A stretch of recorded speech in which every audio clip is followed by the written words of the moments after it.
We are here to talk to Rafal Lukawiecki about data mining. The best presentation at TechEd, I think that it was the best, was developing more intelligent applications using data mining. What do you mean by intelligent application and how data mining relates to that? Well, thank you for the compliment, first of all. It was indeed a very good session, and I was very pleased with it from my own perspective, and I was very pleased that other people liked it too.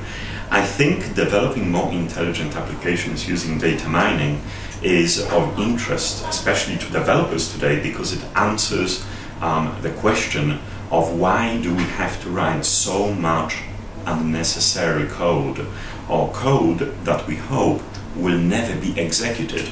Of course, I'm talking here about code that deals with exceptions, with unusual events or errors. As any developer will tell you, or anyone who develops knows very well, you sometimes write more lines of code that you hope will never do anything, that just are there in case an error occurs. So when I prepared that presentation, I talked about intelligent applications. Of course, it was a little bit tongue-in-cheek, because I don't think they are really intelligent. I think they're just a little bit more intelligent than the applications we write today. They are more intelligent because they are able to discover those unusual situations without having to write code for that. They know when something happens that's bad or unexpected without needing to be coded that way. And of course, they do it through data mining. An application that mines its own application behavioral log is capable of knowing when something is wrong because it knows the pattern of good behavior that has occurred over the time. So effectively, you mine your application log, you know the pattern, and then you subject every new transaction to the prediction engine to find out if it's possibly one of those situations that you need to say stop, or raise as perhaps a flag to the operator or the manager on duty.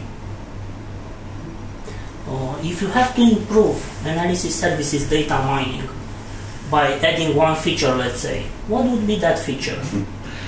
Analysis services of SQL Server 2005 or 2008? 2008. Alright, so we're talking about the unreleased product. So I had one feature I wanted to improve, but I was just told by the product team that they are already improving it. So I'll tell you which one it is. In general, the one thing I'm very passionate about is validation of accuracy of your mining models. It's very easy to create a mining model in SQL Server 2005 or 2008, but it's very easy to start using it not knowing if it's valid. So you have cross-validation in 2008. We have cross-validation, and in fact that's exactly what they are working on right now, on making it more readable. Because when you look at cross-validation reports today, you get a lot of numbers, which is good, because that's what you need. But for someone who is using it occasionally, or maybe just for the first time, and I'm not so sure about it yet, I think it would be great to color code it a little, just to give them something that immediately says, bad, don't use, or this is perhaps alright. Can you explain a little what cross-validation is for those that don't know? Okay. Cross-validation is a technique for repeatedly retraining and retesting the model using smaller partitions of the training data, which are also known as folds. Subsets of data. Absolutely. So for example, you take the training data you've got, you divide it into 10 smaller partitions. You then subsequently retrain the model using part of it, and you test using the remainder, and you do it 10 times or more, as many times as you want, effectively retraining and retesting the model using different segments of data. Then you compare all of the results by calculating their simple statistical derivatives, such as the mean, such as the variance or square root of the error. If the variance, for example, of the mean that you get by using each of the partitions is very small, that means that your mining model is behaving fairly well. And not you have a way to test if your model is correct or not. if you're just using the data? Most of the time you do, but not always. Sometimes you may have data that has no pattern. You may think there is a pattern, but there isn't, and then you will be getting consistently inconsistent results. So at that point you just say, well, let's just throw it out and think about a different data set. Sometimes it will be a question of a different mining technique, and maybe another model will help you. What's really nice in both SQL Server 2005 and 2008 is that it is so easy to build several different models using the same set of structures, I mean the same cases, the same data. So what you can do is you can immediately build 5 or 10 different models and mine them all and see which one cross-validates the best. That's perhaps a messy and disorganized but a very quick way to get some correctness out of your mining model. One last question, do you have an advice for people who want to learn data mining? Right, absolutely. Well, first of all, just try it. There are a few nice sample cases and databases to look at.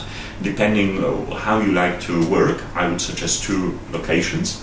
www.sqlserverdataMining.com has 2 tutorials, and if you download the tutorial and just walk your way through the examples, that will give you a very quick, good immersion. Alternatively, if you are familiar with the AdventureWorks database, which I'm sure everybody who's listening to it has seen, then you can either use or download from codeplex.com AdventureWorks DW. It comes with a data warehouse, which is already very ready for being mined, and there is a nice mining solution which you can load in the Business Intelligence Development Studio over there. And last, of course, there's a book. Jamie McLennan and Zhao have written together a book called Data Mining with SQL Server 2005, which I still think is one of the best books to learn from. If you are a bit of a developer in particular, if you're an IT professional, then perhaps I wouldn't think, but for a developer, a database expert, that is a very good book. Thank you, Rafal. Thank you very much for having me here. Thank you.